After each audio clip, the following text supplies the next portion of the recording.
Birth changes a woman, but it changes the man who is there too, shaping him into a father. Today, I want to talk about how that happens and what makes it possible. But first of all, welcome to Natality. I'm a perinatal psychotherapist and I work with what happens in the mind when you're becoming a mother. But this channel is also for the fathers, not only for the mothers, and for the fathers who want to understand, because understanding is the first step actually to being truly present. In the last episode, I talked about containment, about how a woman in labor enters a very primal state. Her experience needs someone to hold it, someone who can be present with it, someone who holds the space for her. And I said there is a place for the father in that too. And today I want to say more about that. So, if you're a father listening to this, or a woman thinking about this together with your partner, I want to start with one thing. If you're wondering whether to be at the birth, I want to share something that I hope will help you think and talk about it together. So, a good starting point is this. It's a real decision. And to make it a real decision, it helps to be in contact with what you actually feel. And this is your fear, maybe, the helplessness, the frustration, and with all the other emotions that come up, with your expectations, with the associations you have around birth, because those associations actually say something.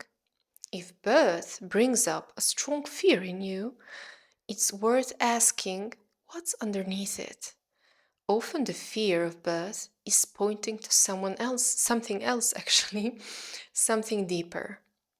And that's a good conversation to have with your partner or with a specialist if needed before birth arrives. Because birth activates very deep layers in the woman and in the man standing beside her.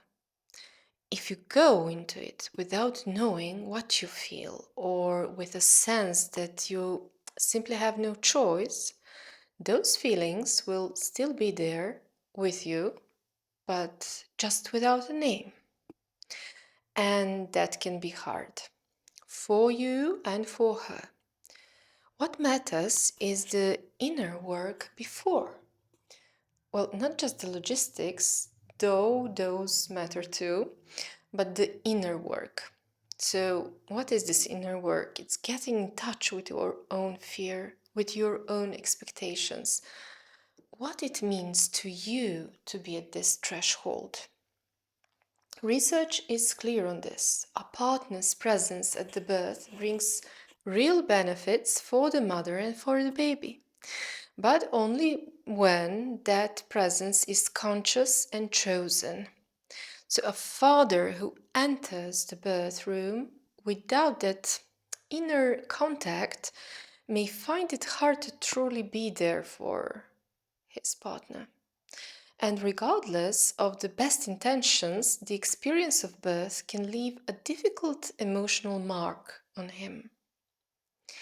When a woman in labor has someone close beside her, someone she trusts, her cortisol levels drop. Of course, cortisol is the stress hormone. When there is less of it, oxytocin flows more easily. Oxytocin, of course, drives contractions and supports the natural progression of labor. So, a touch, a voice, a closeness, these aren't just gestures, they change what is happening in her body. Women who had a supportive partner present asked for pain relief less often. They needed also fewer medical interventions, and they experienced postpartum depression less often. So this is what research shows.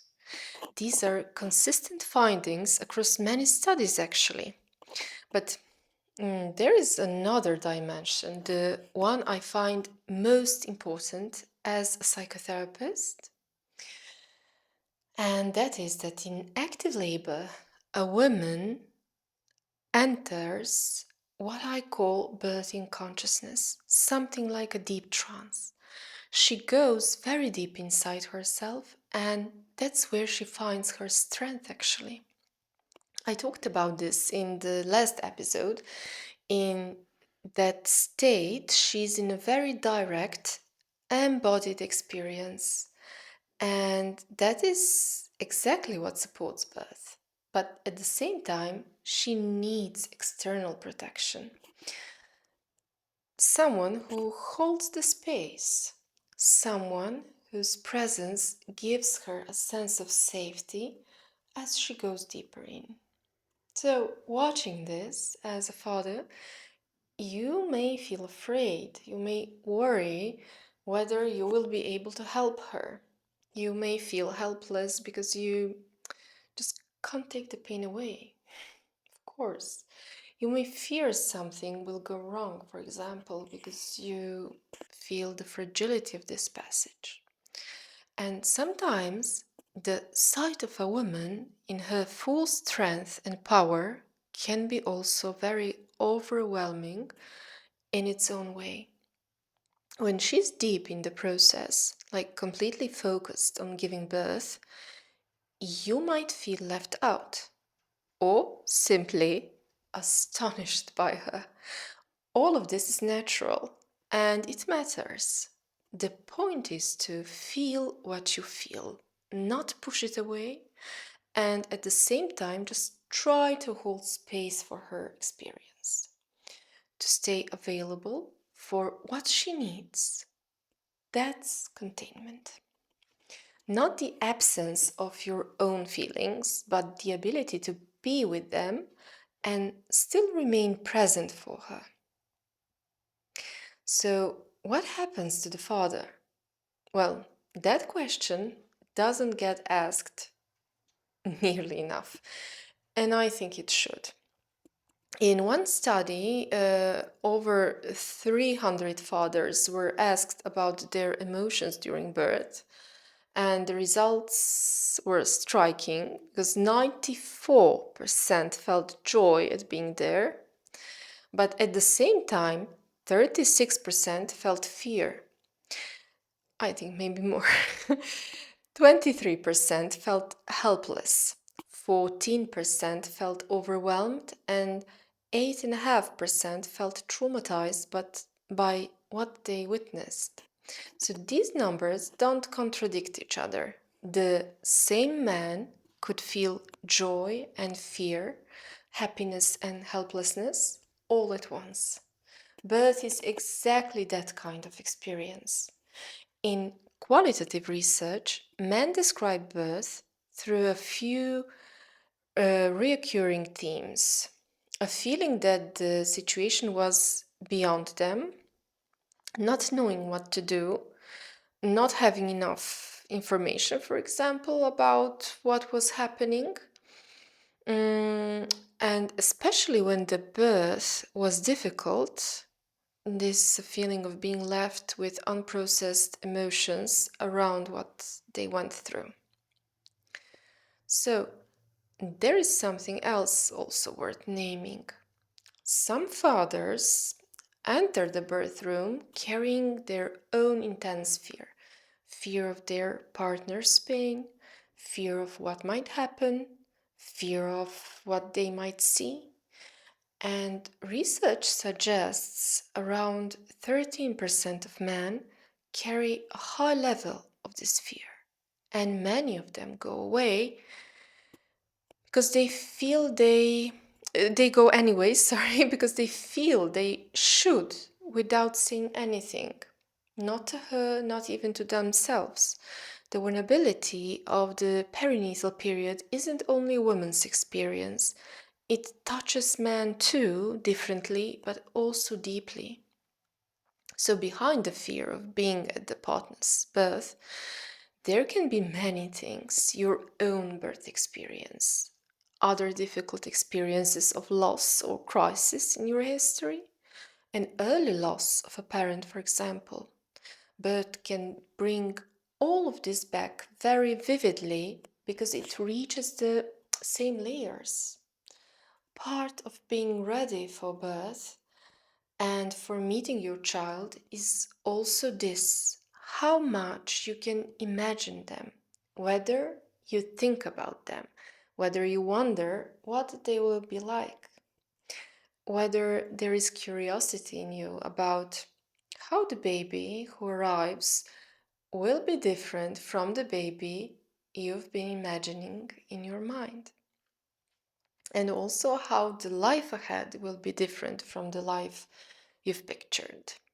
So, research shows that fathers who build this inner relationship with their child during pregnancy, this bond actually, through thinking about them, talking with their partner, through imagination, they entered birth with something important inside them. And this is a greater openness to the unknown and more space for connection with their child. These are just some of the things that stand behind the fear. I'm naming them not to diagnose, but to invite reflection, because becoming aware of these feelings is the first step in working with them. It's worth naming this before the birth, talking with your partner, or if there is need, with the specialist, not so the fear disappears, but so you can understand it and think about it. Sometimes this is enough. Then it's less likely to get in the way. Fear doesn't always look like fear. Sometimes can be visible as tension, restlessness, difficulty being present. But sometimes it's masked unconsciously, like through focusing on tasks, for example, like organizing something, doing something, staying busy. Through a kind of surface presence. You're physically there, but something is closed off. Also, through a lack of contact with what your partner is feeling, as if you're watching but from a distance. And when birth leaves a mark that never gets named, it shows up later. An unexplained distance, for example, a difficulty connecting with your partner or with the baby, a sense that something has changed, but you don't know what or why, because there is something that's hard to face, something that was there in the birth room and stayed with you. That's why it matters that after the birth you have space for your own feelings. The more you can take care of yourself, the more available you will be for the partner and the baby. And it helps also to have your own support, someone close who can understand you, or perhaps a doula or midwife with whom you also have a real relationship. There is something that rarely gets said directly. A woman gives birth, but both of you become parents, and birth is therefore a passage for both of you. And the father's identity shifts in it too.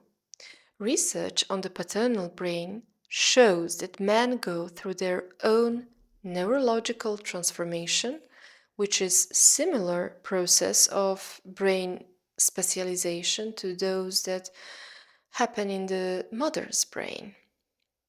So, for men, birth is often the experience that sets this change in motion. But how deep that moment goes depends on what came before. And research shows that the strength of the father's prenatal bond with his child, whether he thought about the baby, talked with his partner about them, imagined who they would be, directly predicts how his brain responds to his own infant after the birth. So fathers who did this work showed deeper structural changes in the brain after birth. And this happened through imagination, through closeness, through being present when their partner was in contact with the baby.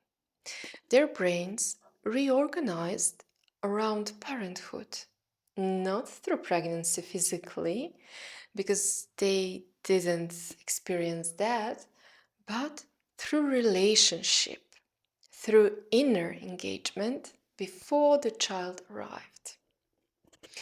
A father's oxytocin doesn't rise automatically. It rises through closeness and through imagination.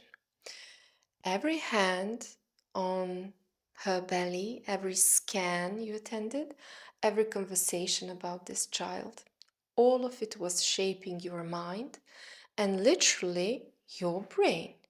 And birth is the moment that deepens those changes. So, fathers often ask, what am I supposed to do during birth?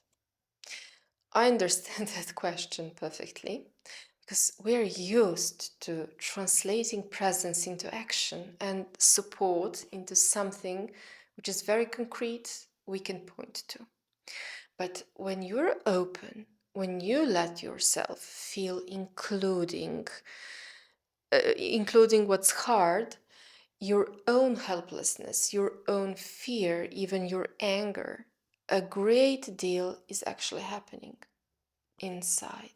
And from that place, you can respond to what's needed right now by staying close, by holding her, by massaging her back, for example, bringing water, speaking when it helps, or staying quiet when that's what's needed.